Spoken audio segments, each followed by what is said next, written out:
আমরা প্রতিবার লড়াই করেছি স্বাধীনভাবে বেঁচে থাকার জন্য, সেই ব্রিটিশ পিরিয়ড থেকে। এক হাতে চক, অন্য হাতে মঞ্চের সংলাপ, আর রাজপথে ছিল প্রতিবাদের স্লোগান।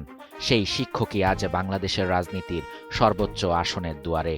১৯৪৮ সালের ২৬ জানুয়ারি ঠাকুরগাঁওয়ে জন্ম মির্জা ফখরুল ইসলাম আলমগীরের। রাজনৈতিক পরিবারের সন্তান হলেও শৈশব কৈশোরে তার বিচরণ ছিল শিক্ষা, সংস্কৃতি ও খেলাধুলার বিস্তৃত অঙ্গনে।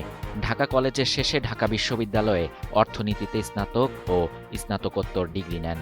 ছাত্র জীবনেই যুক্ত হন পূর্ব পাকিস্তান ছাত্র ইউনিয়নে। ১৯৬৯-এর গণঅভ্যুত্থানের সময় দায়িত্ব পালন করেন ঢাকা বিশ্ববিদ্যালয় শাখার সভাপতি হিসেবে। পাশাপাশি নাট্যমঞ্চে অভিনয় ও সাংস্কৃতিক কর্মকাণ্ডেও ছিলেন সক্রিয়। শিক্ষাজীবন শেষে ঢাকা কলেজে সহ কয়েকটি সরকারি কলেজে শিক্ষকতা করেন। পরে সরকারি চাকরি ছেড়ে ১৯৮৮ সালে ঠাকুরগাঁও পৌরসভার চেয়ারম্যান নির্বাচিত হন। এরশাদ বিরোধী আন্দোলনের সময় যোগ দেন বিএনপিতে। ১৯৯১ ও ৯৬-এর নির্বাচনে পরাজিত হলেও থামেননি।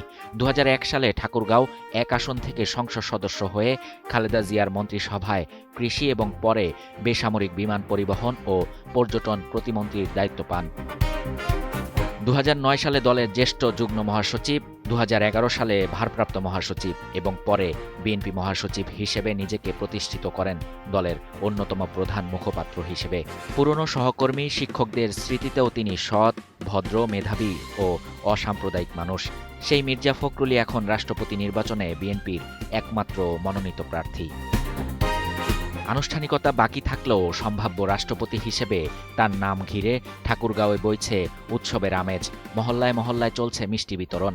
শিক্ষক থেকে মঞ্চ, পৌরসভা থেকে সংসদ, মহাসচিব থেকে মহামান্য, মির্জা ফখরুলের জীবন যেন বাংলাদেশের রাজনীতির এক দীর্ঘ অভিযাত্রার গল্প। শাহরিয়ার শাফাত, বাংলা নিউজ 24।